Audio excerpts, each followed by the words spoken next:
Boa tarde a todos e todas. Para quem ainda não começou ainda com os nossos workshops aqui de tecnologias educacionais, eu sou o professor Augusto Martins e eu falo aqui da CE de Paraná.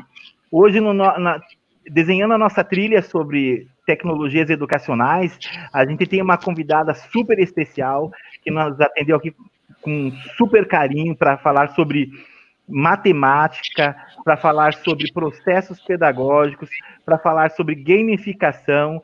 Ana, tá por aí? Estou por aqui, Augusto, tudo bem? Ana Carnagnani, isso? Carmagnani. Carmagnani, viu? Ó, eu tinha que errar publicamente, senão eu não conseguia falar, viu? Ana Carmagnani, diretora de operações da Matif, psicopedagoga. Ana, o que a gente tem de novo agora para ensino e aprendizagem de matemática?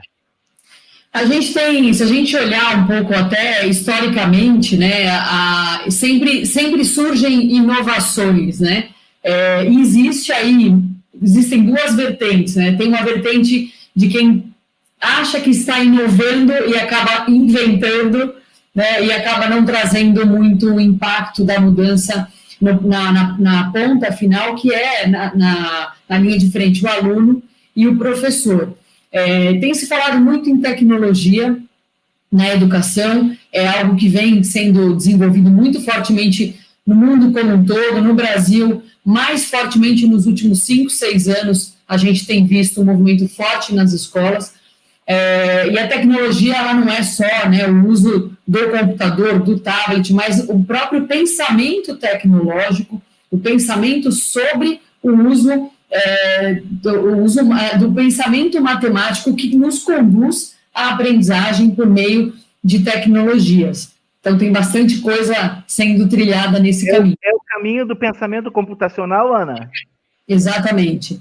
O que a gente quer, quando a gente pensa em tecnologia, eu falando como professora, né, mas também falando como empresa, né, a Matif, que é uma empresa de tecnologia educacional, a gente trabalha com a tecnologia educacional, a gente quer que as crianças utilizem dessas ferramentas para avançar na aprendizagem. E o pensamento computacional, ele faz parte de todo esse processo, querendo ou não, e aí isso não se reduz somente à matemática, mas querendo ou não, isso está presente em todas as frentes de aprendizagem, todas as frentes de atuação, até da gente como adulto, né, como profissionais, que é o caminho que essas crianças vão trilhar também. Você como psicopedagoga, Ana, pensando tecnologias educacionais, pensando todos esses processos inovadores que a gente está tendo na educação, o que você falaria para um pai agora? Porque a escola dos pais é aquela escola tradicional. Um pai agora que está vendo o filho linkado com tanta tecnologia, o que você falaria para ele? A tecnologia é algo que a gente não pode mais enxergar a escola sem e a vida sem, né? A tecnologia está presente em tudo. Se você tirar hoje a tecnologia da sua vida, ela vai perder o sentido, né? A gente usa a tecnologia para fazer um café, a gente usa a tecnologia para calcular a distância, que horas eu tenho que sair da minha casa para eu chegar no meu compromisso no horário certo. Então, a tecnologia, ela faz parte da nossa vida.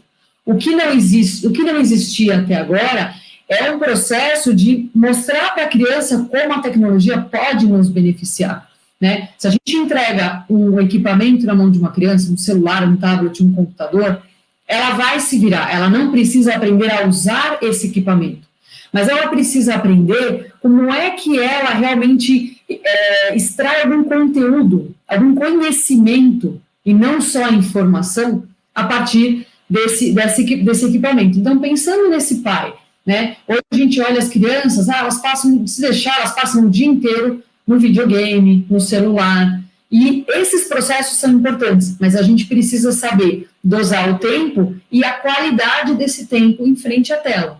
O que ele está fazendo? Então, se ele vai, por exemplo, passar 1 hora num jogo, onde ele está só atirando lá, o passarinho tem que voar de um lado para o outro, isso não tem um propósito, não tem um motivo, não tem uma estratégia, ele está gastando o tempo dele em frente à tela com algo que não tem nenhum valor, não vai agregar nenhum valor pedagógico, ele não vai ter um aprendizado. Pelo contrário, se você deixar ele 1 hora junto a uma plataforma, a um dispositivo que faça com que ele aprenda, que ele engaje com esse processo, aí sim você está dando um tempo de qualidade, e aí tudo bem deixar ele um tempo um pouquinho maior em frente à tela, porque ele está engajando com algo e está aprendendo alguma coisa nova. Eu posso dizer que essa gamificação, ela amadurece esse raciocínio lógico e também esse raciocínio intelectual do aluno lá na frente, nos outros estágios que ele vai pegar da escolarização? Sim, a gente pode dizer amadurece, mas eu diria para você que a gamificação, quando bem feita, né, esse é um cuidado que a gente tem que ter até por aquilo que eu falei, da inovação e da invenção, né? Então, assim, a gamificação, o que ela propõe?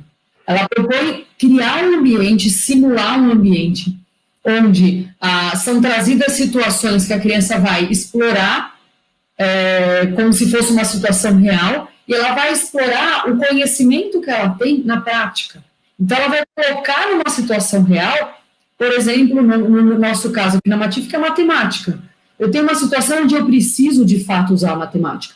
Quando eu consigo fazer isso, escolher em que situação, como utilizar, aplicar isso, esse conhecimento que até então é abstrato, ele passa a fazer sentido para mim enquanto aluno. Então, essa aprendizagem significativa, ela vai servir como base para todo o outro conteúdo, todo o outro conhecimento que vai vir com as séries seguintes, conforme ele for evoluindo. Então, a gamificação tem esse poder, porque ela cria um ambiente onde o espaço do erro, vamos dizer assim, ele é seguro, né? Então, o aluno pode experimentar, tentar, voltar, tentar novamente, mas, ao mesmo tempo, ele pode fazer isso no tempo dele, né, no ritmo que faça sentido para ele, e, simultaneamente, ele está se divertindo com tudo isso. Então, a aprendizagem passa a ser um momento prazeroso, e não mais somente uma obrigação. Eu posso suspeitar que esse raciocínio que o aluno começa a amadurecer aí, esse raciocínio lógico, ele pode explorar também em outras disciplinas? Com certeza, com certeza. Hoje em dia, eu diria que a gente não tem mais como dizer que uma disciplina ela é fechada em si só, né? Tudo aquilo que você desenvolve em uma disciplina está completamente ligado à próxima disciplina. Então, se eu trabalho com um pensamento lógico matemático, de uma aula de matemática, isso vai se refletir em todas as outras, conforme eu adquiro essa aprendizagem significativa por meio de um problema matemático, simulando uma situação concreta, isso automaticamente vai se refletir, por exemplo, quando eu for trabalhar um conteúdo de ciências, onde eu também preciso ter um pensamento crítico, ter um olhar mais amplo da situação para poder analisar as hipóteses, levantar as possibilidades para tomar uma decisão na resolução de um problema apresentado. Fantástico, fantástico. A gente assistiu ali na semana passada, e a gente compartilhou isso com o nosso público aqui, do canal do professor, e eu já convido a todo mundo aí que está assistindo que entre no canal do professor, pesquise esses vídeos que nós estamos trazendo para se ambientar nessa cultura de tecnologia educacional, para que a gente consiga fazer principalmente o professor, a gente consiga amadurecer isso como uma ferramenta pedagógica para o professor, né? Então, na tua opinião, de que forma o professor consegue inserir isso num planejamento de ensino aí, com o grupo dele em sala de aula? Se a gente pensar, a rotina do professor já é uma rotina muito, muito sobrecarregada, né? O professor tem diversas frentes para que ele possa dar conta de todo esse conteúdo, principalmente se a gente falar do professor polivalente, né? O professor até o 5º ano, é o professor que ele tem que ser meio que um especialista em tudo, né? E a gente sabe que isso não é viável. Além de tudo, ele tem que preparar aquela aula, corrigir, dar a nota, olhar o aluno. Então, trazer a tecnologia para a rotina do professor é no sentido de uma tecnologia que consiga tirar da mão dele aquilo que a máquina faz e deixar ele com mais tempo para fazer o que ele faz de melhor, que é dar a aula em si, engajar o seu próprio aluno. Então, trazer, por exemplo, a ideia não é que ele crie mais uma aula, agora eu vou ter que ter mais uma aula de tecnologia. A tecnologia, ela tem que estar integrada com o que o professor já faz na sala de aula. Eu tenho o meu planejamento, eu tenho o meu currículo, A tecnologia, ela tem que estar conectada com tudo isso, tem que passar por meio do planejamento do professor. Se a gente criar mais um processo, a gente está criando uma etapa de dificuldade.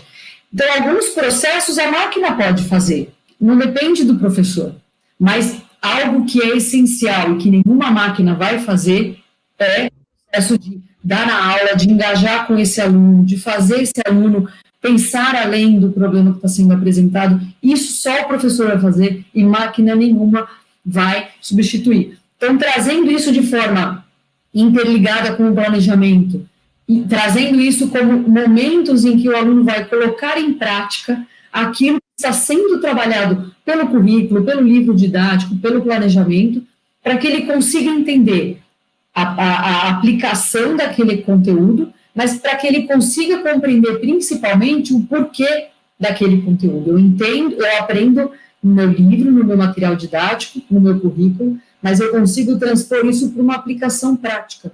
E aí, juntando as duas pontas, a gente tem aprendizagem significativa. O aluno aprende e faz uma transição desse conteúdo, ele leva esse conteúdo, essa aprendizagem, para uma nova situação. Perfeito. Ana, vamos chamar uma colega nossa para essa nossa conversa aqui? Vamos. Marita, tá por aí? Tô aqui sim, Augusto. Marita, seja muito bem-vinda. Pessoal, a Marita Obrigada. É a nossa especialista aqui da Secretaria de Estado da Educação, com a Matif, com as trilhas de aprendizagem aqui em gamificação com a Matif. Marita, explica para a gente, como é que se daria esse processo que a Ana acabou de explicar para nós aqui na prática? Esse processo, né, de auxílio ao professor para que ele possa usar a tecnologia a favor dele, né, dentro desse processo de aprendizagem com o estudante, são postadas as aulas, né, com as sugestões de jogos antecipadamente, onde o professor pode disponibilizar essa trilha, né, esse jogo, esse episódio, ou essa planilha, na trilha de aprendizagem. Então, é feita uma trilha construída dentro daquelas aulas que a gente tem do currículo, né, dentro do planejamento do currículo.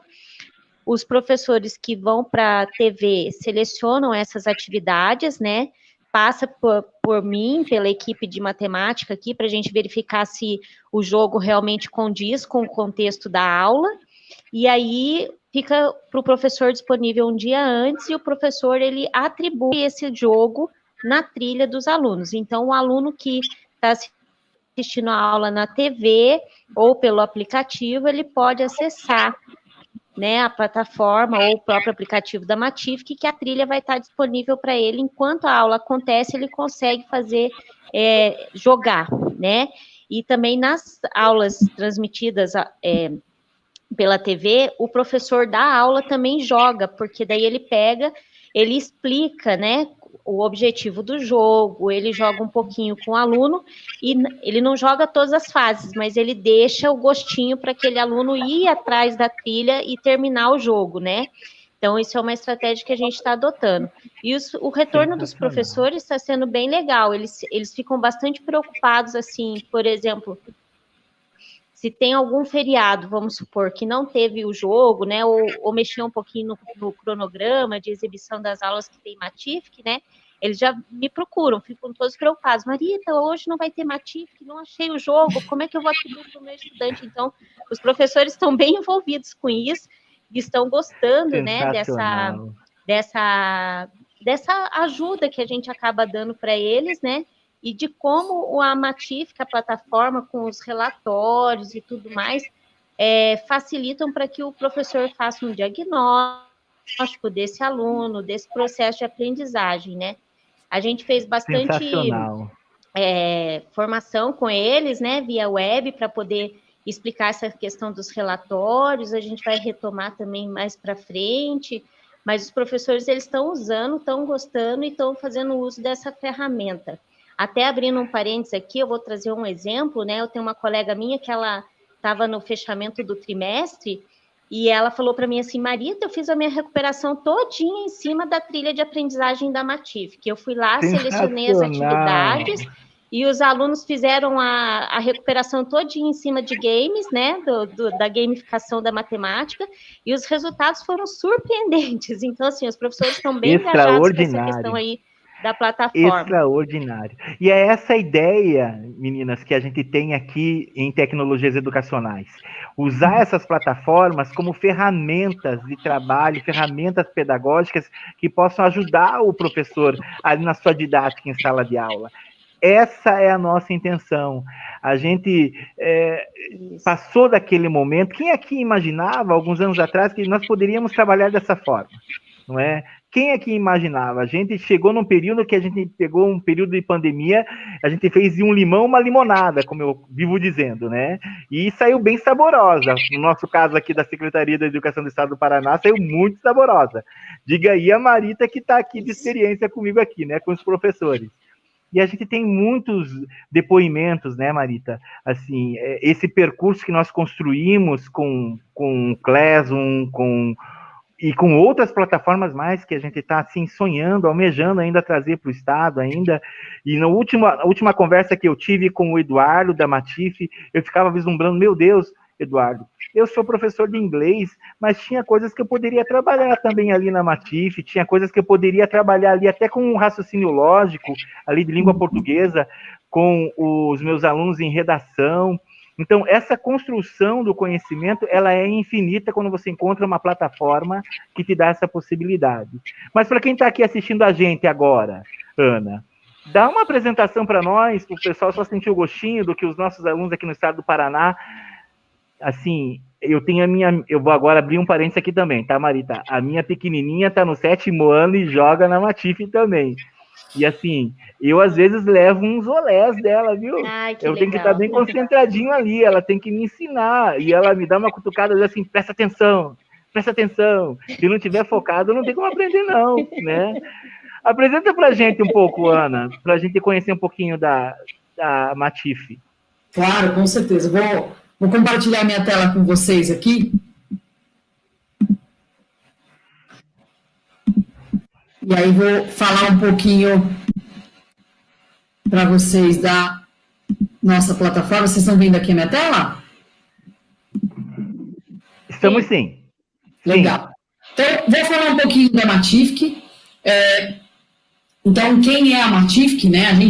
A Matif é uma plataforma de jogos de matemática que foi desenvolvida por especialistas pedagógicos. Então, especialistas em jogos, especialistas em gamificação, né? A ideia é que os nossos jogos levem para os alunos e para os professores os conteúdos que eles precisam aprender com base no currículo, enfim, como aqui eu falo aqui da BNCC, mas a ideia é que, o nosso propósito é levar para as crianças uma forma de desenvolvimento de aprendizagem lúdica e também divertida, né? Enquanto a gente realmente apoia esse desenvolvimento do professor no aprofundamento da aprendizagem matemática. Então, como a gente estava falando antes, do raciocínio lógico, da resolução de problemas. Então, esse é o propósito principal aqui da Matif. E como é que a gente faz isso, né? A gente trabalha por meio de trilhas de aprendizagem. A trilha de aprendizagem ela é muito importante porque ela prevê uma sequência de desafios para o aluno. Essa sequência ela é determinada pelo professor. Então, o professor pode tanto montar uma trilha para a classe dele, com base no planejamento que ele tem, como ele pode montar uma trilha de acordo com a necessidade que esse aluno tenha naquele momento. Então, eu tenho um aluno que termina as atividades muito depressa, ele é muito rápido.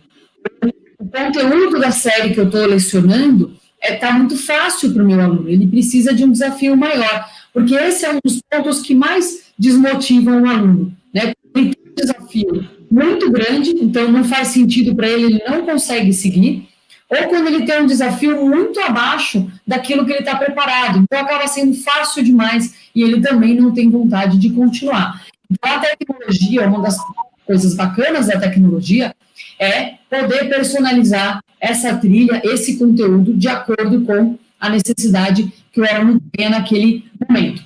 Eu queria compartilhar com vocês agora, vou passar um videozinho rapidinho de uma escola aqui de São Paulo, que trabalha com a gente, uma escola estadual, que trabalha com a gente há alguns anos, e eles fazem um trabalho muito bacana, e a gente gosta bastante de contar essa história da coordenadora Nádia e da Henrique Dumont Vilares. Deixa eu passar aqui o filminho.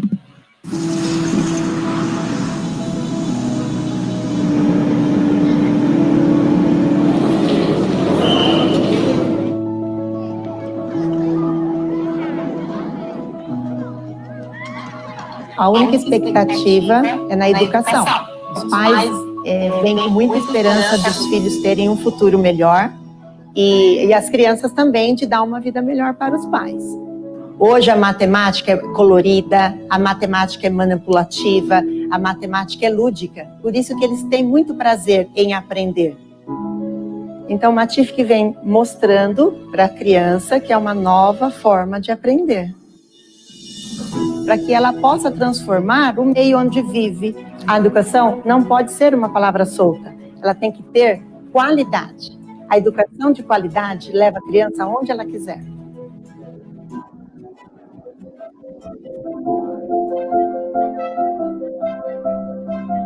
A família inteira conhece o Matific, a família inteira brinca com o Matific. Ele estava competindo com crianças de escolas particulares, assim, do Brasil inteiro. E assim, ele foi o 15º, estando em uma escola pública. Então, eu acredito que ele teve acesso, sim, ele está no mesmo nível em matemática, ele está no mesmo nível que as crianças das escolas particulares. A gente conseguiu diminuir um pouco essa desigualdade de ensino com a plataforma também, acredito. Ele está mais confiante e ele está tirando notas melhores depois da plataforma, com certeza. A Matific é uma startup de tecnologia educacional israelense, hoje presente em mais de 45 países ao redor do mundo. A Matific oferece um ambiente de jogos seguro para o aluno poder explorar as estratégias, explorar formas de resolver problemas. Com isso, ele está desenvolvendo autonomia, está desenvolvendo estratégias e está adquirindo habilidades que ele vai usar no dia a dia dele na escola, na vida e no futuro próximo, quando ele for escolher uma carreira, quando ele for escolher um caminho a seguir como uma pessoa que vai impactar a sociedade. Eu aprendo muito com a plataforma Matific. Então, ainda bem que eu tenho muito tempo de decisão, porque eu tenho 3 coisas. É ser engenheiro, me formar em Direito e Medicina.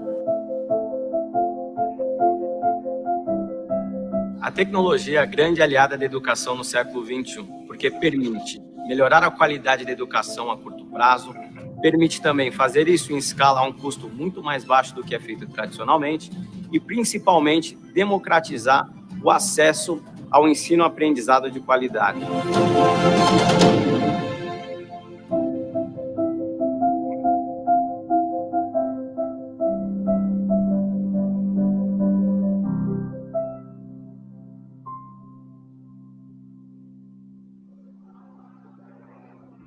Esse vídeo, porque esse vídeo ele mostra bastante o trabalho, claro, feito por essa escola, pela equipe da coordenadora Nádia e toda a equipe do Colégio Henrique Dumont Vilares, mas principalmente o nosso propósito, que é fazer com que as crianças tenham acesso ao ensino de qualidade, no sentido do recurso que é oferecido, mas também empoderando esse professor e esse aluno a irem além. A gente quer que eles vão além, utilizando o nosso recurso, né? A tecnologia permite que você tenha aí uma variedade de caminhos e de formas de resolver, aí, alcançar outros níveis e outros estágios aí de desenvolvimento.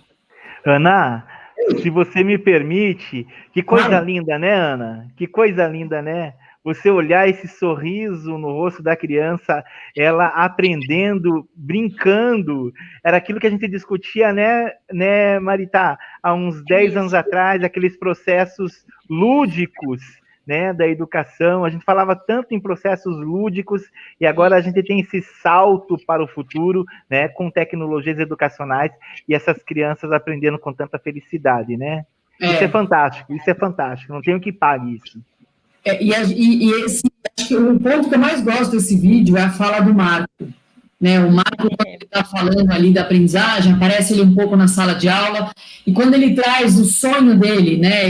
No momento desse vídeo, ele tinha 8 para 9 anos, né? E ele já tem assim, ele tem um desejo, um sonho, ele quer seguir 3 carreiras diferentes, porque ele quer trazer impacto, melhoria. Então, a educação está permitindo sonhar. E ele está se sentindo empoderado pela educação. Ele sabe que ele pode alcançar o que ele quiser, né? E a fala da mãe dele traz, ele tá se desempenhando melhor, né? Até porque, pensando na sala de aula, o professor também está conseguindo trabalhar de forma individualizada com esses alunos. Quem precisa de mais tempo, tem esse mais tempo.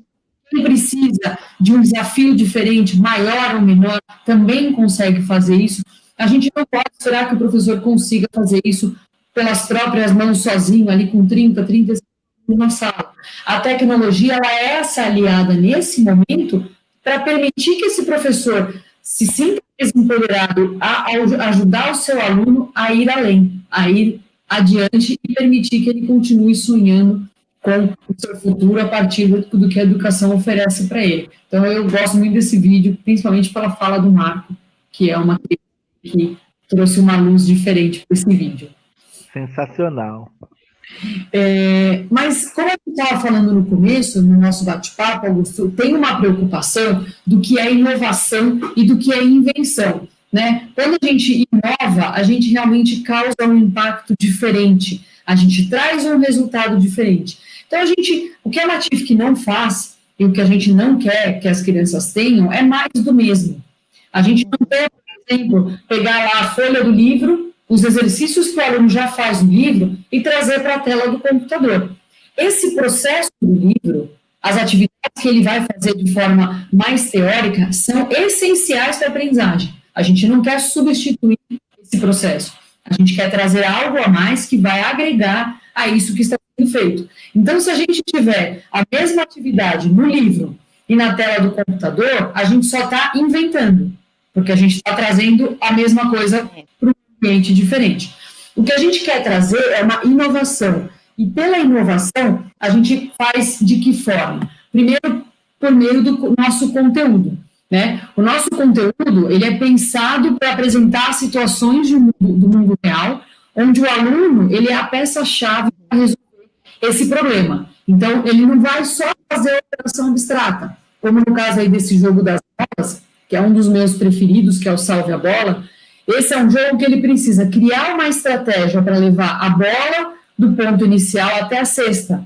A estratégia se dá por meio das molas que ele está escolhendo. E a partir do momento que ele acredita que ele fez a escolha que vai levar para o caminho correto, ele solta a bola e ele cria a estratégia. Depois de que ele resolveu esse problema, aí sim o jogo mostra a escrita matemática desse problema. Então, quando a gente faz uma aprendizagem que tenha significado, é que o aluno, ele não só aprende a fazer a escrita matemática, a resolver uma operação matemática, mas ele aprende a colocar essa operação matemática numa situação real. Então, com isso, a gente está desenvolvendo a mentalidade de resolução de problemas, que ele vai poder reutilizar esse desenvolvimento de resolução de problemas em qualquer situação, não só na situação matemática, e o aprendizado é totalmente centrado no aluno, a partir do engajamento dele com o jogo, com o conteúdo, é que o problema vai ser resolvido. Se o aluno ficar olhando ali no jogo, ele não se resolve sozinho. Então, ele Vou te falar, Ana. Vou te falar, Ana, que a minha filha sempre ganha de mim nesse jogo. Esse jogo pode ser bem desafiador, viu? Não, eu vou te falar, eu acho que nós adultos, a gente se acostumou tanto a resolver problemas num nível tão complexo que no nível elementar a gente fica meio latente, né? Então a gente tem que voltar, às vezes, a aprender a ser criança para aprender de volta como resolver problemas de uma forma tão simples na nossa vida, né? Mas eu adoro. E a minha filha ganha de mim porque ela é mais inteligente do que eu. Ponto. E assim, Augusto, se a Ana me permite eu complementar a fala dela, que é bastante interessante, que eu também sou psicopedagoga, que é bastante interessante a gente ver. Eu também sou! Somos todos, estamos em família. Essa situação do mundo real e esse desenvolvimento da mentalidade de solução de problemas, o que é interessante é que nos episódios, eles podem repetir os episódios várias vezes, que tem jogos aleatórios, né? As questões não se repetem. E também outro ponto que é importante colocar, que me agrada muito como são pensadas as atividades, é o processo de formação desse pensamento. Então, ele é gradativo, né? Você vai construindo com o estudante, conforme ele vai jogando, ele vai construindo o pensamento, porque os problemas, igual a Ana falou, não ficam mais do mesmo, né? Eles vão fazendo um aprofundamento desse conhecimento. Então, isso é muito, muito legal, porque a criança, ela não fica frustrada de nunca conseguir, mesmo porque quando ela apresenta alguma dificuldade, o próprio jogo, ele traz dicas, né, de como ela pode buscar a solução para aquele problema, né, mas também ela se sente empoderada. A palavra eu acho que é bem essa mesmo, Ana. Se sente empoderada de conhecimento e capaz de conseguir resolver problemas. E isso daí gera um sentimento muito bom na criança, no estudante, no jovem, porque quando ele vai lá para o mundo, vamos dizer assim, para o mundo real, ele sai desse mundo virtual e vai para o mundo real, e ele se depara com situações, problemas que às vezes ele poderia se frustrar por não conseguir resolver, ele se sente capaz, né? É um sentimento de capacidade, de empoderamento, de conseguir ir atrás. Mas espera aí, eu posso pensar sobre isso, né? Eu posso tentar resolver. E os jogos, principalmente, eu sou muito fã dos de episódios, né? Porque o gráfico é a coisa mais linda, né? E é muito interessante mesmo. Eu acho extraordinário, né? Porque a gente tem aí agora muito forte na BNCC essa nomenclatura pensamento computacional, né? Que muita gente estranha e acha que tudo é relacionado a computador, mas não é relacionado intrinsecamente a computador, né? É relacionado ao pensamento, né? E aí, nesses primeiros passos que são tão elementares para a criança, tão significativos para a criança, tem o primeiro passo ali do pensamento computacional, que é aquela decomposição do problema para ele encontrar e ir de rumo a uma solução, né? Essa decomposição do problema, até ele reconhecer esses padrões, né? Ele está ali naquela linha reconhecendo padrões que ele possa atingir o objetivo, que é acertar a bola, né? E aí são os passos, né? São a gradação, né? Que nós, professores, a gente reconhece quando a gente monta um planejamento, e principalmente com o professor do ensino fundamental, né? Quando ele monta aquele planejamento dele anual, ele começa a decodificar aqueles passos que a criança vai precisar atingir para chegar lá no final naquele objetivo que ele quer, né? E principalmente, se a gente pensar, quando você falou até, Augusto, da sua filha, que ela acaba dando um show, né? E se você olhar, os problemas para a gente, para a nossa idade, eles são mais simples. Mas o que acontece? Por que a gente acaba achando, muitas vezes, desafiador, por mais simples que eles sejam? Porque a forma de pensar sobre o problema é diferente. Se a gente fosse apresentado para a gente só essa operação que a gente viu aí no final, a gente teria mais facilidade de fazer do que, de fato, colocar uma estratégia em prática para resolver o problema. Não porque o problema é difícil, mas ele exige que a gente pense de forma concreta, e ele está expondo a gente a um risco, que é o risco do erro. Então, quando o processo de ensino-aprendizagem se baseia em que o erro é algo ruim, é algo negativo, o aluno ele tem mais segurança na tentativa. Então, para não errar, ele não se arrisca. E quando a gente coloca a criança dentro do ambiente do jogo, a gente está permitindo que ela perceba que o erro é a melhor coisa que pode acontecer para ela. Porque a partir da experiência dela com o erro, ela está eliminando hipóteses. Então, ela está percebendo que, bom, eu fiz essa tentativa e eu acho que está certo. Quando eu percebo que está errada, eu posso dizer para mim mesmo, bom, já sei que esse é um caminho que não está certo, eu sei que eu errei por esse motivo.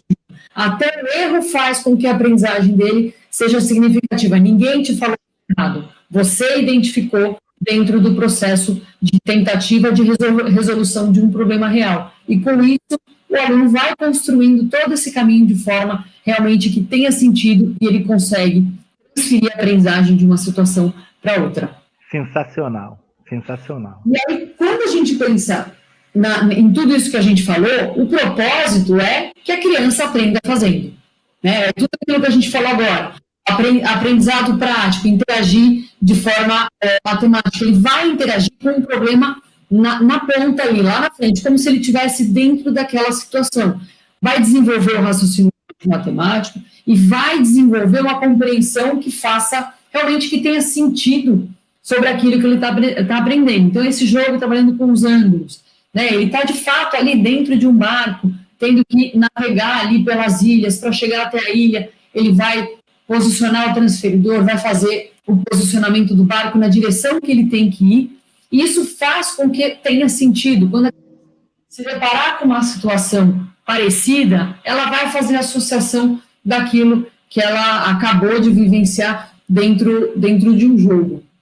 Então, esse é um jogo também muito bacana, tem várias etapas, e traz aquilo que você falou, Augusto, traz um pouco, por exemplo, de biologia, né? A criança vai navegar, vai chegar na ilha, e tem lá a bióloga na ilha, vai falar de uma espécie que vive naquela ilha, e o que você está buscando, o que acontece dentro daquele ambiente.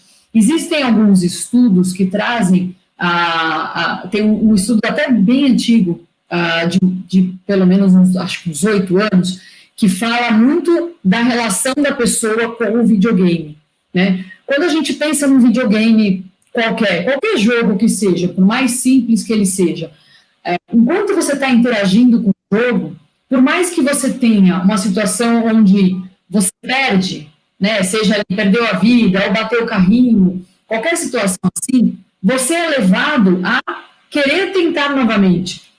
Eu quero tentar porque eu quero ganhar, eu quero passar dessa fase. E muitas vezes as crianças perdem a noção do tempo no jogo. Muitas vezes até o jogo sendo difícil. E por quê? Porque o jogo traz esse ambiente seguro para ele tentar experimentar. E mesmo que ele erre, ele vai novamente. No caso de uma situação onde ele está sendo exposto a uma situação de aprendizagem, historicamente, a gente acaba tendo uma experiência ruim com o erro. Porque o erro, e tem jogos, algumas plataformas que trabalham o erro dessa forma. Quando a criança erra, aparece um X vermelho na tela, ou estoura uma bomba quando acaba o tempo.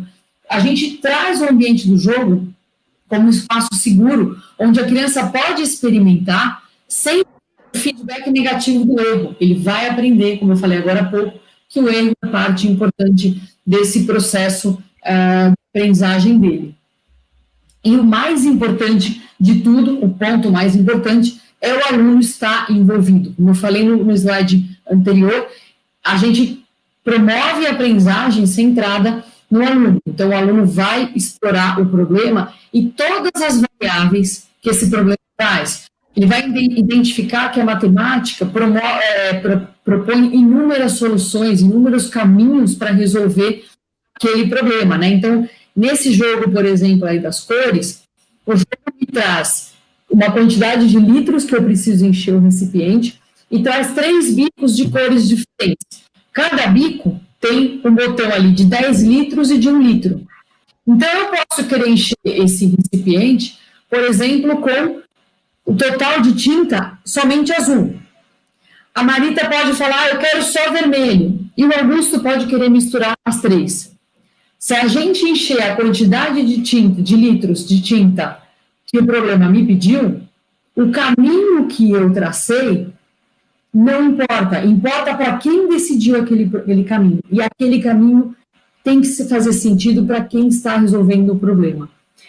Conforme a gente vai explorando todo esse processo e que eu posso seguir o caminho que faz sentido para mim, a gente está tornando esse momento da aprendizagem e a relação com a própria matemática um momento positivo e prazeroso. Então, o aluno passa a querer aprender, passa a querer a ir atrás de outras experiências onde ele pode explorar esse espaço de aprendizagem, de desafio, de tentativa e erro de uma forma positiva. Eu estou achando que a minha professora de artes iria amar essa atividade.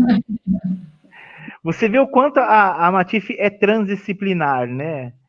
É impressionante, né? Cada vez mais eu descubro uma coisinha aqui, outra coisinha ali para para poder articular. Eu sou um professor transdisciplinar, adoro brincar com tudo assim que eu puder assim na minha matéria. Mas continuamos lá. É verdade, eu acho que essa integração com as disciplinas é fundamental, né, e traz ainda mais um significado para o aluno. Com tudo isso, né, pensando aí na perspectiva, então a gente trouxe uma perspectiva de gamificação, de tecnologia, de empoderamento, mas pensando o que a Matific quer com esses 3 eixos, né, que eu acabei de trazer um conteúdo realmente de qualidade, trazer uma aprendizagem mãos na massa para o aluno e trazer o aluno, então, para o centro dessa aprendizagem. A gente quer que os alunos pensem como matemáticos, a gente não quer que eles sejam repetidores de fórmulas ou de regras matemáticas, mas que eles tenham um pensamento matemático que é motivado pela curiosidade de descoberta, levado pelo meio da aprendizagem mão na massa, para resolver um problema real. Então, eu vou dar um breve exemplo aqui. Aprender fração com pizza é clássico, né? Acho que a aula que eu mais lembro da escola de matemática é a de fração da 5ª série, da 4ª série, né? Porque era a 4ª série, porque a professora realmente trazia algo de concreto para essa aula. Então, fazia sentido, né? Esse jogo de representação de frações, o aluno, então, ele é levado a interagir, que é esse primeiro ponto aqui, né? Ou mãos na massa, com uma situação real. Então, ele tem que resolver um problema com elementos, isso é muito importante, vocês devem ter percebido já, que os elementos dos jogos da Matific, eles são da vida real do aluno, são elementos familiares, pizza, tinta, bola, brinquedos, roupas, todos os jogos trazem elementos familiares às crianças. Então, o problema que ele tem que resolver aqui é cobrir a pizza com os ingredientes e de acordo com a fração indicada, né? Cada etapa ele vai indicando uma fração diferente. Então, para isso, ele precisa compreender as partes da fração. O que significa o numerador e o denominador? Para aí sim ele conseguir entender o que ele vai cobrir e quantas partes ele vai dividir. Então, ele vai ter várias etapas. Como ele vai ter que aplicar a matemática numa situação real, que é o cortar a pizza e desenvolver aí colocar a cobertura nos pontos indicados, ele entende o porquê da matemática. Né? Então, o porquê os 6 sétimos, e por que eu estou cobrindo os 6 e não toda a pizza, como eu poderia querer, por exemplo. Então, ele vai fazendo essa transição entre o que está no jogo e o que acontece na vida real. Então, pensando nessa situação, ele vai passar por 5 etapas para resolver esse problema, tá? Isso de forma individualizada e por meio da autodescoberta, porque ele vai explorar tudo que está no jogo para ele poder resolver esse problema.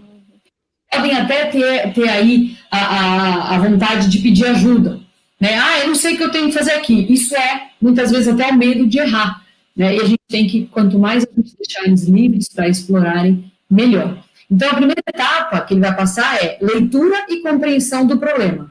Então, o que está acontecendo aqui? O que eu preciso fazer? E aqui, nesse caso, é a pizza descoberta e preciso cobrir a fração que está sendo pedida aqui na base da tela. A segunda etapa é identificar as variáveis. Então, quais são os problemas, quais são os elementos que compõem esse problema? Aqui eu tenho a pizza, eu tenho ingrediente, eu tenho o cortador de pizza e eu tenho uma fração. Esses são os elementos do meu problema. Terceira etapa que ele vai fazer é pensar nas possíveis ações. Então, o que eu posso fazer aqui? Eu posso cortar a pizza em vários pedaços, em alguns pedaços, eu posso distribuir os ingredientes sobre essa pizza, e aí tem uma parte aí da ludicidade, na parte um pouco mais divertida, que ele pode interagir até com esse monstrinho que aparece aqui em cima. Ele pode arrastar a pizza e dar para o monstrinho comer. É uma parte lúdica, mas que é um elemento que está ali na tela do problema. A quarta etapa é escolher a estratégia. Então, como é que ele vai resolver esse problema? Como é que ele vai dividir essa pizza? Em quantas partes ele vai dividir e quantas ele vai cobrir? E, por fim, tomar a ação, que é o que está acontecendo agora no jogo. Dividir a pizza em 7 partes. Aqui, nesse caso, eu dei a pizza para o monstrinho, né? Mas eu dividi ali a pizza em 7 partes e estou resolvendo o problema, cobrindo a pizza aí com os ingredientes, 6 das 7 partes dessa pizza. E aí eu termino, clico ali no pronto, acertei e eu sigo adiante. Seguindo ainda nessa ideia, né, de tudo que está por trás da resolução de problemas, nesse exemplo das cores aqui, que o Augusto gostou, né, para as aulas de arte, o aluno precisa explorar, então ele vai começar explorando por meio da curiosidade, como é que funcionam esses bicos, e se eu encher demais esse recipiente, como é que eu faço para esvaziar? Então ele vai explorar esse ambiente aqui do jogo para tentar resolver esse problema. E aí vai descobrir aquilo que eu falei naquela outra tela que apareceu esse jogo. Existe mais de uma forma de resolver o mesmo problema. Cada um vai buscar um caminho que acha correto para chegar, ou até que acha que faça sentido. Talvez o meu caminho ele seja mais demorado e mais complexo que o caminho do Augusto, mas é o caminho que faz sentido para mim naquele momento. E aí a gente vê bastante professores fazendo, depois abrindo o jogo, né, de uma forma coletiva, como o Marita estava falando, mas permitindo que as crianças vão levantando hipóteses de como poderiam resolver aquele problema. E quando é feito, eu além de aprender e reforçar a minha estratégia para resolver aquele problema, eu também estou ouvindo meu colega, como esse meu colega resolve esse problema, e eu estou aprendendo outras formas de resolver um problema, outras estratégias que eu posso transferir para uma outra situação quando ela vier a acontecer. Então, esse ambiente do jogo, ele traz isso também. Traz aquilo que eu também falei para vocês anteriormente, sobre a tentativa e o erro. Aqui eu vou colocar a quantidade de tiros, e se eu não tiver com a quantidade correta, e clicar no pronto, o jogo vai me dar um feedback em tempo real, ele vai interagir comigo, e vai me dizer se eu estou no caminho certo ou não. Então, aqui nesse caso, eu preciso de 1934, e eu pus 2.000 litros. E agora? Eu descobri que eu posso abrir a torneirinha, esvaziar e tentar novamente resolver esse problema. Então, eu fui pela tentativa e erro e a plataforma interagiu comigo, me ajudando a compreender o caminho que eu estou fazendo. E aí, quando a gente vai, esse último ponto aqui, que eu trouxe aqui para vocês, que é ir do concreto para o abstrato, esse jogo da bola, ele traz claramente essa ideia, né, partindo primeiro, então, da busca da estratégia para levar a bola até a cesta, até a representação escrita desse problema que eu acabei de resolver, então, e a solução que eu encontrei. Então, o propósito é esse, trazer a matemática da vida real para ele poder experimentar diversas situações onde ele vai aplicar todos os conceitos matemáticos, e quando ele, de fato, na vida dele, se deparar com qualquer situação semelhante, ele saiba como é que ele pode interagir com o problema. Então, analisar, comparar, inferir, pensar a respeito, avaliar todas as possibilidades e tomar uma decisão para resolver um problema. Tudo isso por trás desses jogos aqui, alguns exemplos que eu trouxe para vocês, tem mais de 1.500 jogos na plataforma, de um modo geral, né? Mas é tudo isso que está aí por trás, que foi pensado por trás, na base da Matific, para promover esse momento de aprendizagem dos alunos. Sensacional, Ana, sensacional mesmo. E aí, já estou aqui caminhando para o final dessa minha apresentação. Então, o que a gente busca com essa proposta, com na massa, né, além de ser divertido, lúdico, interativo, a gente quer que as crianças possam desenvolver a fluência e o raciocínio matemático, usando as atividades da Matific. Então, rapidamente, trazendo aqui para vocês, aqui, essa atividade que eu vou mostrar para vocês, é uma atividade mais simples, menos gamificada, mas como eu falei, essa parte mais abstrata, ela é essencial para que a criança consiga sistematizar, né, desenvolver o letramento matemático a partir de uma situação concreta que já fez sentido para ela. Então, é super importante, permite que os alunos desenvolvam essa habilidade de escolher esses procedimentos, as estratégias, os problemas de forma flexível, de forma eficiente. A questão do raciocínio também super presente nos jogos da Matific. Os alunos vão desenvolvendo essa capacidade cada vez mais sofisticada de pensar logicamente, de desenvolver ações, como, por exemplo, analisar, comparar, comprovar, avaliar, justificar. Aqui eu tenho um jogo clássico, né, que é o Triângulo Mágico, onde o aluno vai experimentando e ele também vai trazendo o pensamento sobre esse processo, né, dos lados que tem que estar colocados de forma equilibrada. Aqui, claro, ele começa de forma mais simples, ele tem vários níveis de dificuldade. Esse é um ponto também, né, além do que a Marita falou sobre cada jogo ter inúmeras variáveis. Toda vez que eu termino e começo um jogo, ele traz um conjunto de dados novos. Dentro da mesma estrutura de jogo, eu tenho um processo em espiral. Então, eu começo, por exemplo, o Triângulo Mágico com números menores, e eu tenho vários outros níveis de números maiores e mais desafiadores, com mais variáveis. Então, o aluno, ele conhece o ambiente, mas ele vai sendo desafiado cada vez mais pelo volume ou pelo tamanho desses números que são apresentados. Resolução de problemas, a gente já falou bastante disso, mas eu não podia deixar de trazer esse jogo que eu adoro. Ele está disputando esse com Salve a Bola, meus preferidos, mas a proposta de resolução de problemas é fazer com que o aluno desenvolva a capacidade de fazer escolhas por meio de interpretação, de formulação, de investigação, e que ele possa depois comunicar essa solução que ele identificou de forma clara, de forma eficaz, usando esses termos matemáticos de forma correta. Opa. Perfeito.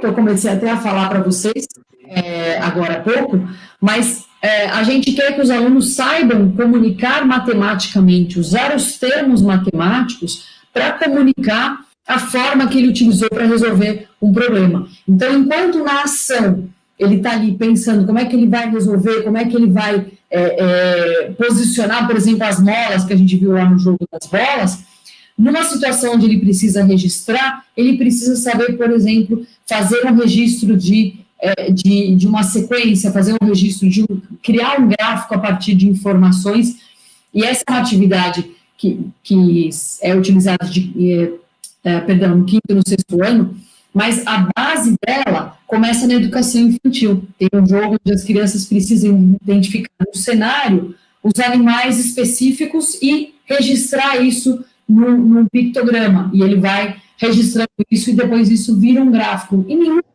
a gente fala para a criança que isso é um gráfico, mas aos poucos ela vai sendo apresentada aos termos matemáticos para que ela saiba utilizar isso da forma correta e numa situação concreta.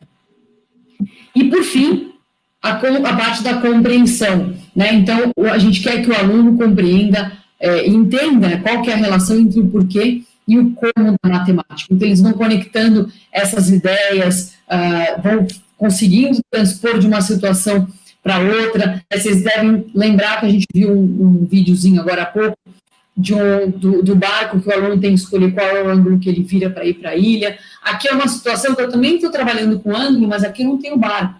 Aqui eu tenho um robô andando por plataformas suspensas, ele precisa fazer uma curva de um grau específico, aqui é mais desafiador que aquela do barco, mas ele precisa fazer uma curva para ele conseguir continuar caminhando pela plataforma suspensa.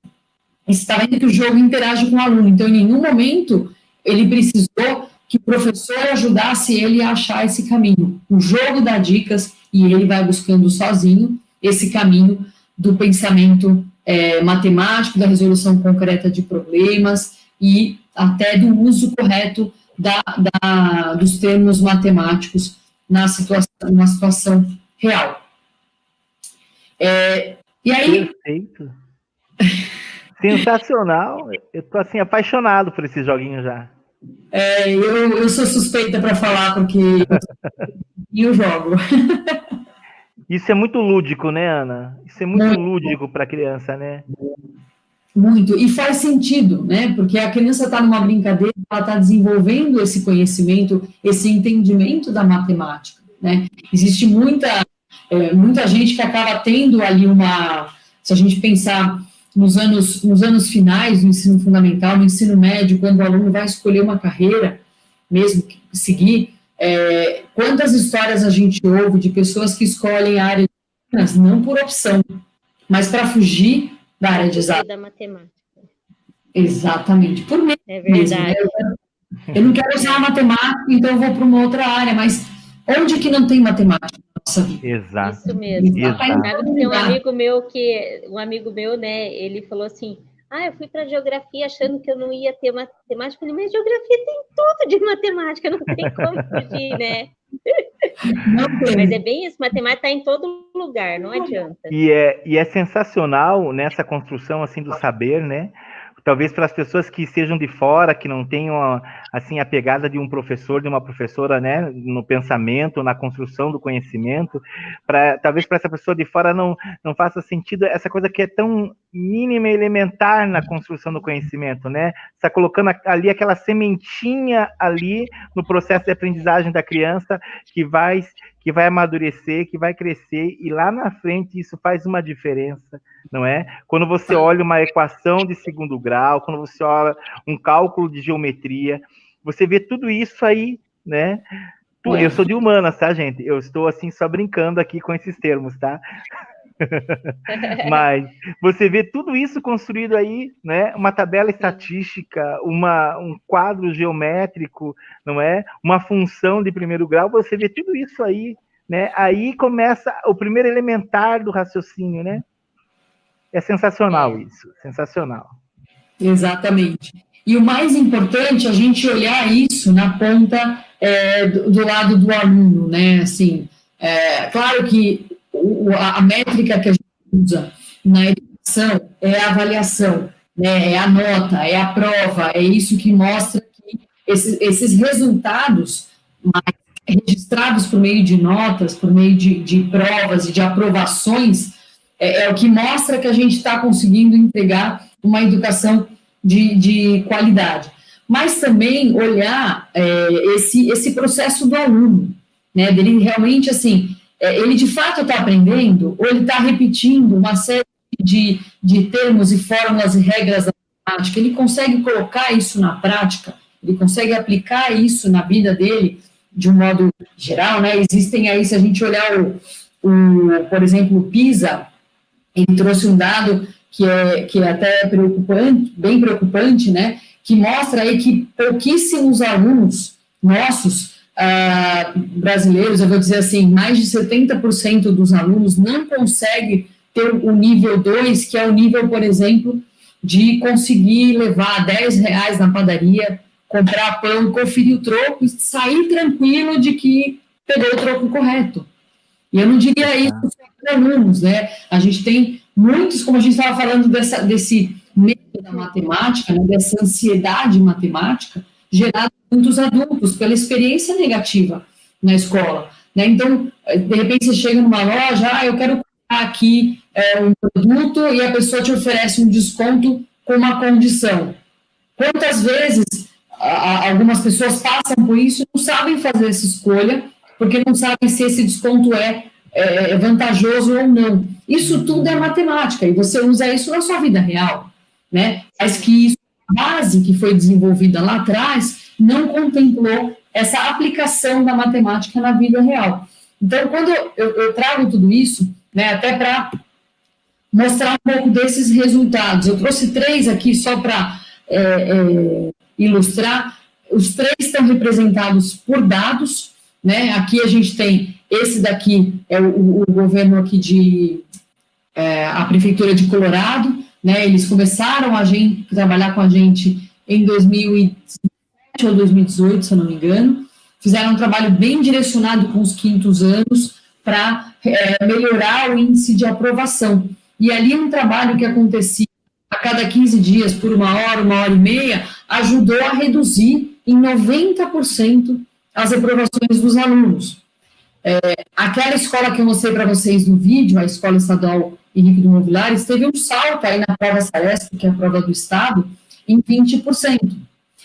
Mas esse primeiro resultado aqui, esse foi um estudo conduzido por uma professora matemática da Universidade de Sydney, na Austrália, que também trouxe aqui uma melhoria de 34% em resultados das provas. Mas uma professora, né, em matemática, ressaltou no estudo, é um estudo que tem 156 páginas, que avaliou aí 8 escolas diferentes, alunos de 8 escolas diferentes dentro ali do país, e ela falou que para ela o grande achado desse estudo, né, o grande destaque, foi a fala dos alunos sobre o desempenho deles, de que agora eles de fato conseguiram identificar que eles estavam aprendendo, e que eles fazer isso não pelo jogo em si, claro que o jogo é divertido, mas porque eles conseguiam entender o que eles estavam aprendendo, eles não estavam simplesmente decorando aquilo para responder uma avaliação. Então, para essa pesquisadora, o grande achado foi essa fala dos alunos, ela registra isso no estudo que ela apresentou para a universidade. Ana, Oi. Marita, o nosso tempo hoje voou, né? Voou, meninas. Voou mesmo. A conversa foi sensacional, foi espetacular. Posso convidar vocês para uma segunda parte, um segundo capítulo da nossa conversa de gamificação e processo do conhecimento? Posso, Ana? Claro. Posso voltar aqui. Olha, voou mesmo a nossa conversa, voou. E assim, eu vou assim me despedir, vou pedir assim para vocês assim umas palavras finais assim sobre isso, para que a gente possa dizer assim para o pessoal aí que está nos assistindo aí, qual é a pegada que a gente quer nessa linha de pensamento aí em gamificação e processos aí do conhecimento. Diz aí para mim, Ana. Olha, eu acredito que, assim, como eu falei na apresentação de um modo geral, eu acredito que a gamificação é um processo extremamente benéfico, super positivo. A gente falou muito aqui de crianças, adolescentes, né? O nosso propósito é esse, mas eu vejo a gamificação dentro do processo, de um modo geral, em qualquer ambiente, como algo positivo, porque estimula um processo de aprendizagem significativa, de uma aprendizagem concreta e que tende a promover uma construção que realmente traga o crescimento e traga resultados muito positivos de forma muito rápida. Então, eu acredito muito na gamificação e nesse processo onde coloca o estudante no centro da aprendizagem. Sensacional, sensacional. Marita!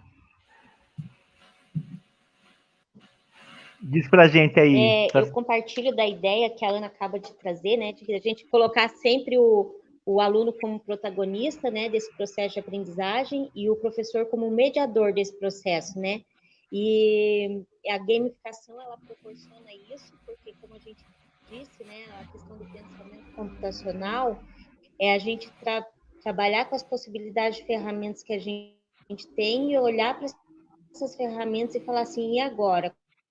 Como é que eu vou usar essas ferramentas ao meu favor para poder resolver um problema, né?